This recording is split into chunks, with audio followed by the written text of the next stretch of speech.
For today's video, magluluto tayo ng simpleng gulay na may bagoong.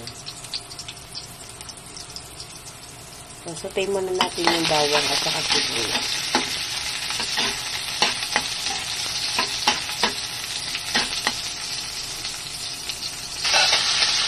So, lalagay na natin yung karne.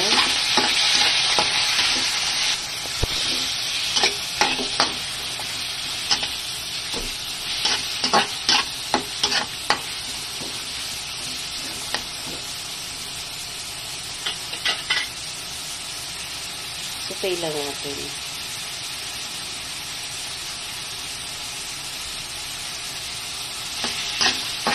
Yan.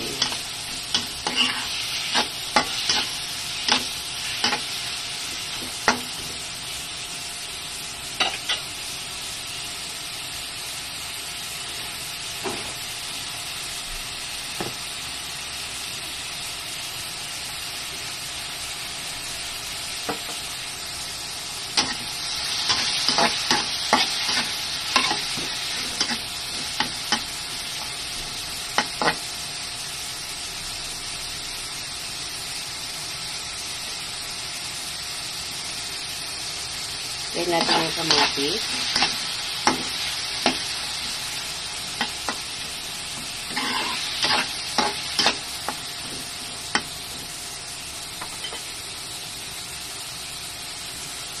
So, gigisa lang muna natin sila mga kapalaga.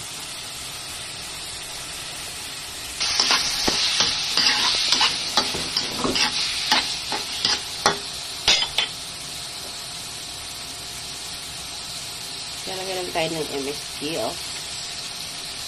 And pamintang powder. Kasi yung pagpaalat natin dyan mga kapalangga is bagoong. Hindi na sweet lagi. Hindi may TV po.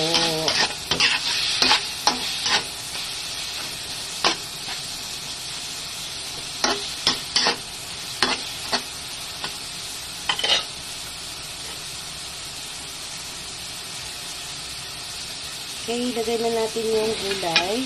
Ayan.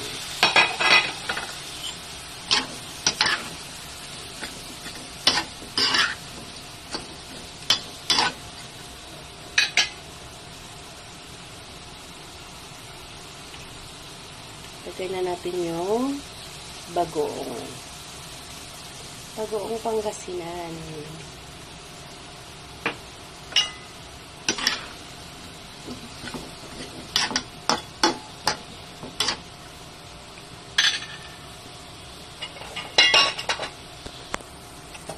Okay, takpan muna natin mga kapalangga. Alright, check na natin mga kapalangga. Ayun. May bagoong.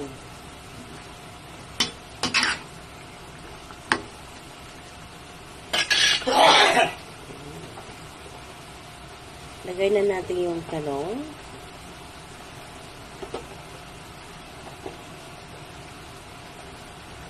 O, diba?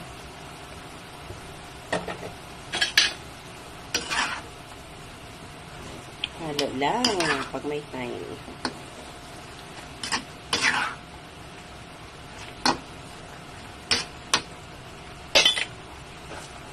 Lagay na natin yung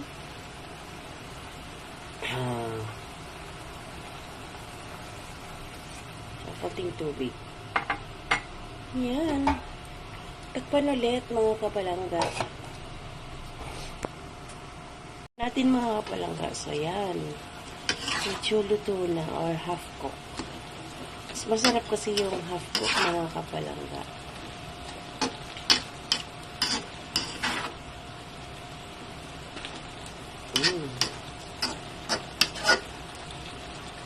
So yan ang mga kapalangga. Luto na yung ating gulay. I-taste lang mga kapalangga. Okay na.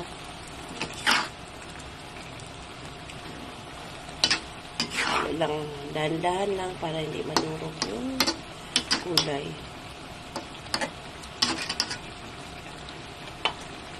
Okay na. Okay, so mga kapalangga, luto na yung ating gulay. Ang ating pakbet. Pakbet, hindi naman siya pakbet kasi walang okra. Nakalimutan bumili. So, hanggang dito na lang mga kapalangga. Ayan o. Hanggang dito na lang mga kapalangga. Maraming salamat po sa lahat ng suporta sa aking mga videos. Sa aking live. Please, pasupport naman po sa aking mga videos. Every time na pakihit na lang po ng bell, ng notification bell, para every time na mayroon akong i-upload, inyong mapapanood. Maraming salamat. See you around mga kapalangga. Liamar TV. Bye. God bless everyone. Happy Sunday.